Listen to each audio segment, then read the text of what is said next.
Perhaps the boys could use the cabin twice a month during summer. That way, everyone wins. The audacity nearly made me hang up. But instead, I played along. I needed this recorded. Him, I said, feigning uncertainty.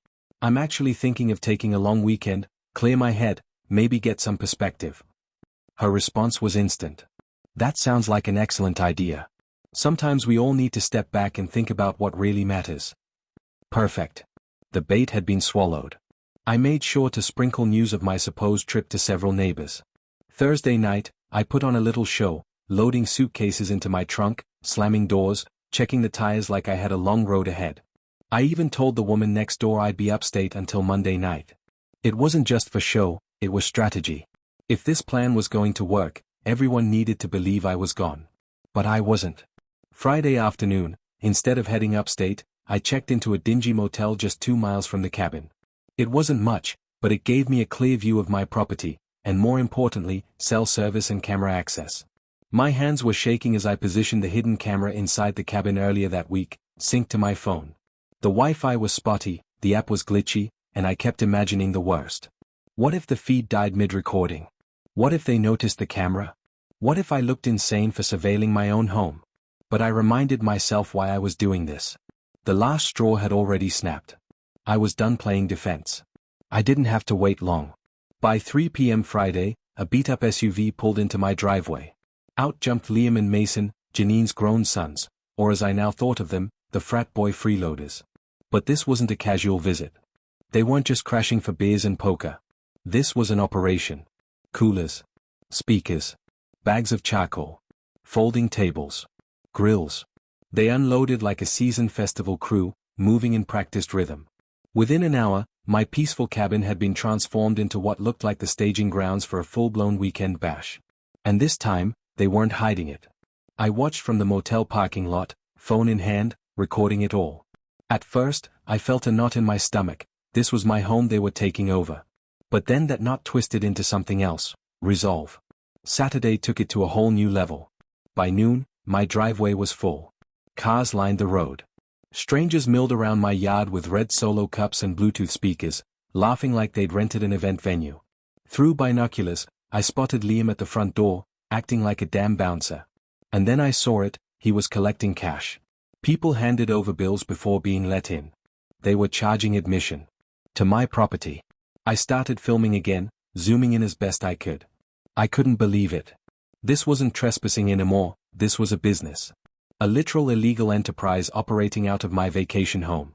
And then, around 12:30, the final piece of the puzzle arrived. Janine. She stepped out of her Lexus wearing oversized sunglasses and holding a clipboard. A clipboard. She strode around the property like she was hosting a wedding. Pointing here. Giving orders there. Organizing drink stations, rearranging chairs. Not only was she aware of what was happening, she was running the show. That's when it clicked. This wasn't a one-off. This was something they'd done before. Probably to other properties. Probably with HOA blind eyes, or worse, cooperation. By Sunday morning, I had everything I needed. Inside the cabin, the hidden camera caught it all.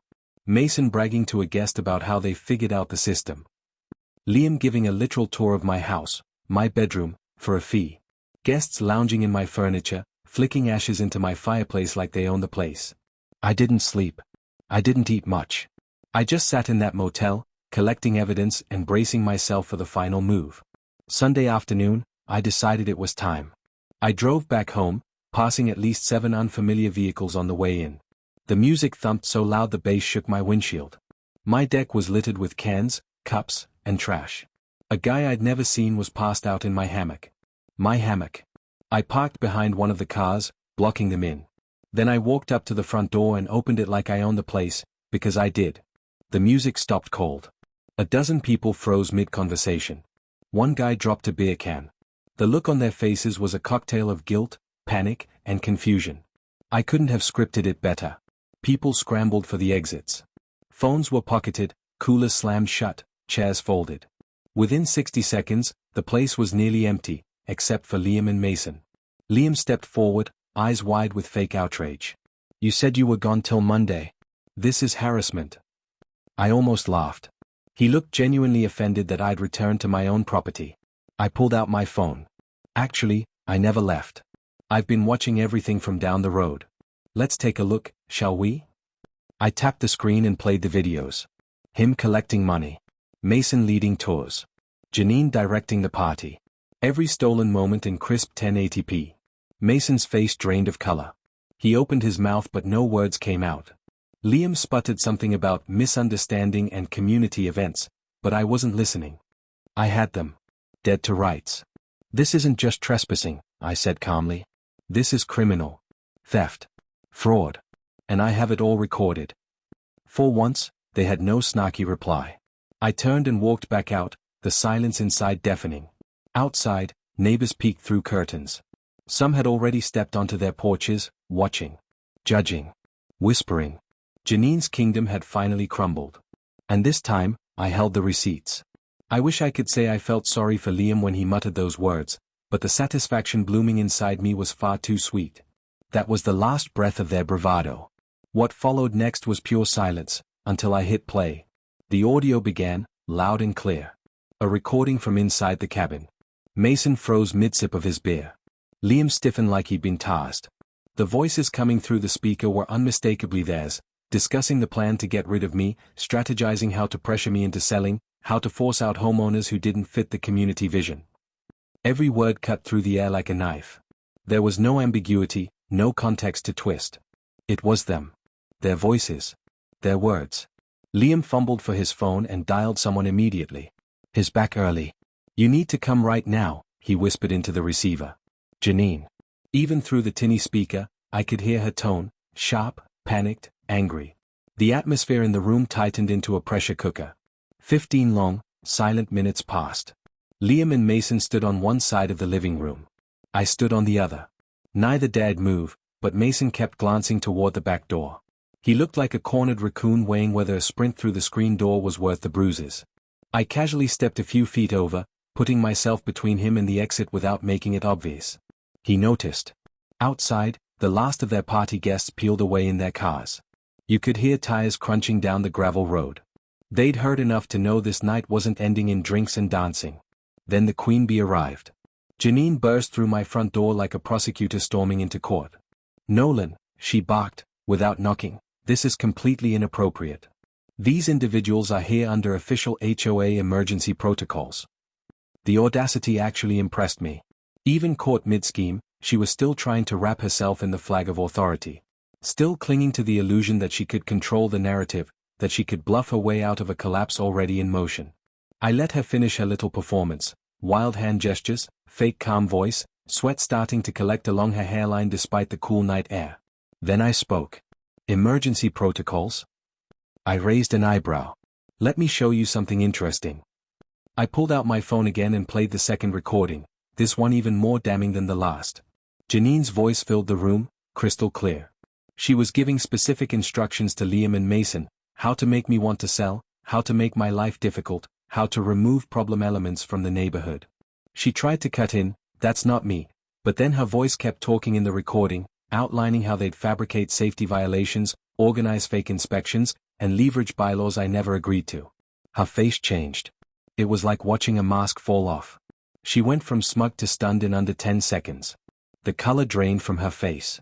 Her arms dropped to her sides. Her mouth opened, then closed. She had nothing. This is illegal surveillance, she finally gasped, trying to summon some legal footing. You can't just record people without their permission. On my property? I said, loud enough for the neighbors gathering outside to hear. Pretty sure I can record whatever I want. More faces had appeared on the street now, neighbors peering from their porches, some inching closer to my lawn. A few looked genuinely shocked. Others looked like they'd been waiting for this moment for years. Janine was breathing hard now, her chest rising and falling like she'd just run a mile. Everyone out, I said, voice sharp and clear. Right now. Or I call the cops. I expected them to leave with some muttered threats and half-hearted warnings about HOA lawsuits. Instead, Janine locked eyes with me. You know what, she said. I'm calling the police. You're threatening and harassing us. Right now. She pulled out her phone and dialed 911. Perfect. She had no idea she was walking right into the trap I'd been waiting to spring. For the next 20 minutes, we stood there in complete tension. Janine sat in one of my chairs like she still owned the place. Liam and Mason whispered to each other, clearly trying to line up their version of events. I kept checking my phone, double-checking my videos, my files, my backups. What if something corrupted? What if they lied better than I could prove? Then headlights swept across the driveway. The police had arrived. A single officer stepped out. Middle-aged, calm, with that quiet authority of someone who'd seen his share of neighborhood meltdowns. He walked in, took one look around, and you could almost hear his brain filing this under suburban HOA nonsense.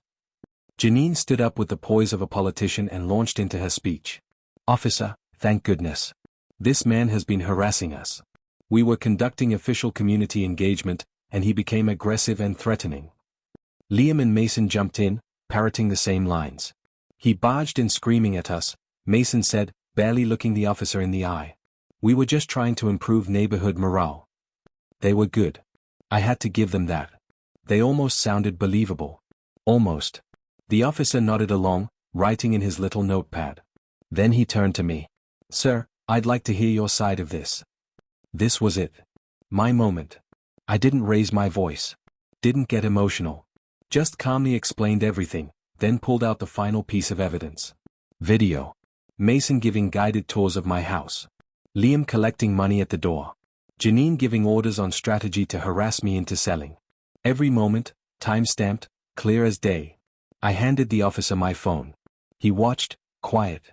His face didn't move. But I saw the shift in his eyes. After a long silence, he finally looked up and said, "Mind if I step outside to make a few calls?" He left. The room was still. Janine had stopped breathing. Mason sat down like his knees had given out.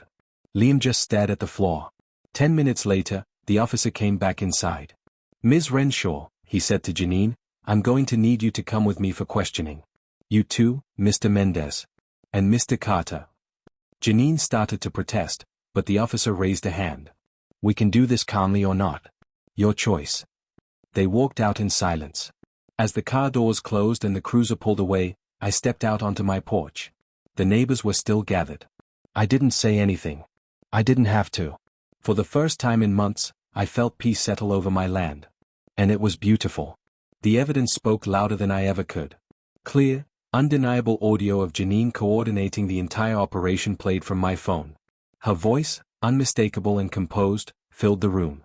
She wasn't yelling or angry, she was calm, detached. Professional. Like she was reading a grocery list. "Make him want to sell," she said. That one sentence hit like a hammer. The officer listening to the recording visibly tensed. You could see the moment it clicked, the way his neutral demeanor shifted to something sharper, more deliberate. The expression on his face changed from the passive attentiveness of a man gathering facts to the alert, critical gaze of a law enforcement officer connecting the dots. Suddenly, I wasn't just some homeowner with a grudge, I was a victim of something far more serious. And Janine was no longer just a pushy HOA president. She was orchestrating a campaign of harassment to push me off my own property. Then came the kicker. The officer turned to Janine and asked, "Did you authorize these individuals to charge money for access to this private property?" His voice was calm, but the edge was unmistakable. Janine flinched. "That's not me," she insisted. But the recording kept playing. "He won't sell? Then make him want to sell." Her own voice was crystal clear, no room for misinterpretation. The lie unraveled instantly. Janine's confidence cracked. Her eyes darted around, and she began stammering excuses. "That's not. I didn't mean." "They weren't supposed to," she trailed off as the officer raised a hand.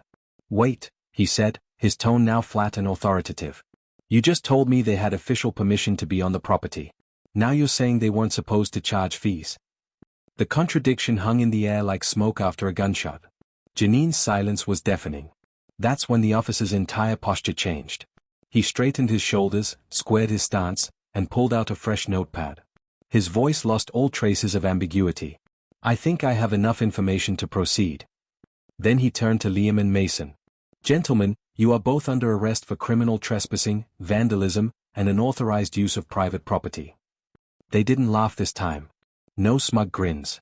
No cocky responses. Just stunned silence. Mason opened his mouth like he wanted to protest, but no sound came out. Liam looked like he'd swallowed a lemon. The bravado drained from their faces in an instant, replaced by wide-eyed panic. The sound of the officers' handcuffs clicking around their wrists was, without question, the most satisfying thing I'd heard in months. As they were led down the driveway in handcuffs, neighbors began to emerge. Curious faces peeked from behind curtains and screen doors. A few came out and gathered on their porches. It didn't take long for phones to be raised. Photos snapped. Videos recorded. A few whispers. A lot of silent nods. That was the moment I knew it was over. But I also knew it was just the beginning of something else entirely. By the following morning, the story had spread like wildfire. In a neighborhood where gossip usually revolved around who left their recycling bin out too long, this was front-page material. And for once, I didn't mind being the center of attention. Around mid-morning, there was a knock on my door. I opened it to find my next-door neighbor, Maria, someone who had once offered me cookies during my first week there but had since avoided eye contact. Her eyes were glassy, her mouth trembling like she wasn't sure what to say. "Nolan," she began, "I owe you a huge apology." I didn't say anything, just let her speak. We had no idea what was really going on. "Janine told us you were combative, that you were disrespectful and threatening community harmony. But that day you helped me with my groceries, I should have trusted that version of you, not the one she painted." Her words were the beginning of a tidal wave. In the days that followed, more neighbors came forward. Quietly at first. Some knocked on my door, others caught me outside while I was mowing the lawn or taking out the trash. Every story followed the same theme: fear, manipulation, silence. People had been afraid to speak up, terrified of being the next target. They'd seen Janine destroy reputations and livelihoods with the stroke of a pen or a petty violation notice. But now they saw she could be defeated. The legal fallout for Liam and Mason came quickly. Both were offered a plea deal to avoid a drawn-out trial. They pled guilty and were ordered to pay for all the property damage they'd caused. That included the broken fencing, stolen food, cleaning fees, and the destroyed patio furniture. On top of that, they were each hit with 100 hours of mandatory community service and issued restraining orders prohibiting them from coming anywhere near my property again. But the real blow landed on Janine. At first, she tried to spin the whole situation as a misunderstanding. A few board members seemed hesitant to act at first. But when my audio recordings, photos, and the full report from the police became public knowledge, everything shifted. Turns out, several board members had been documenting Janine's behavior quietly for years: intimidation, phony violations, fraudulent budgeting, and deliberate targeting of anyone who didn't fall in line. My public victory gave them the courage they'd lacked for years. Within a week, the board called an emergency meeting. For the first time in nearly a decade, it wasn't chaired by Janine. One by one, residents stepped forward. People who had never spoken at meetings raised their hands. Stories poured out like floodwaters breaching a dam, about forged citations, secret surveillance, threats made behind closed doors. The community had been under siege. And now it was fighting back. Faced with overwhelming evidence and a newly emboldened board, Janine was given a choice: resign immediately or face formal removal proceedings along with legal scrutiny. She chose to resign. Within 2 months, her home was on the market. The listing called it a tranquil suburban oasis with lake access. But everyone in the neighborhood knew what it really was: a monument to tyranny and the final page in a chapter nobody wanted to reread. By the time the moving truck rolled away, not a single person came to wave goodbye. The new HOA board was like breathing fresh air after years of smog. They prioritized transparency and fairness. Instead of weaponizing regulations, they actually listened. Violations were rare, clearly documented, and genuinely concerned with safety or community upkeep. Life returned to the neighborhood like spring after a brutal winter. People started talking again. Laughing again. The invisible fences that Janine had built with fear came down, and real community bloomed in their place. Kids rode their bikes freely, chalk art popped up on sidewalks, and no one was afraid of a rogue HOA enforcer citing them for non-regulation potted plants. My cabin, once a battlefield, became a meeting place. I hosted real community cookouts, the kind Janine had promised but never delivered. No agenda. No HOA forms. Just burgers, cold drinks, and laughter. 6 months later, the transformation was complete. Property values were up. The mood was light. And I finally felt like I belonged. The security cameras I'd installed were still in place, not out of paranoia, but as a simple precaution. But for the first time, I didn't flinch when I saw a car pull into my driveway or a stranger walking past my lot. I had peace. Real peace. Sometimes people ask me if it was worth it. All the stress. the anxiety, the confrontation. And I tell them the truth, yes. 1,000 times, yes. Bullies thrive in silence. They count on you being too tired or too scared to push back. Janine spent 8 years winning battles by wearing people down. But the moment she picked on someone who refused to quit, that was her mistake. Justice didn't just come in the form of handcuffs or resignations. It came in the form of healing, of neighbors looking one another in the eye again, of shared meals, of trust being rebuilt from the ground up. And every now and then, when I sit on that porch with a cold drink in hand, I replay that moment in my mind, Janine's face frozen in shock, realizing the tables had turned. Realizing it was checkmate. So if you've ever dealt with a neighborhood tyrant or a power-hungry HOA president, know this, you're not alone. And when the time comes, you might just find you're stronger than they ever imagined. Got your own HOA horror story? Drop it in the comments. And if this tale of neighborhood justice made your jaw drop, hit subscribe. This is QA Stories, and there's always more where that came from. The end.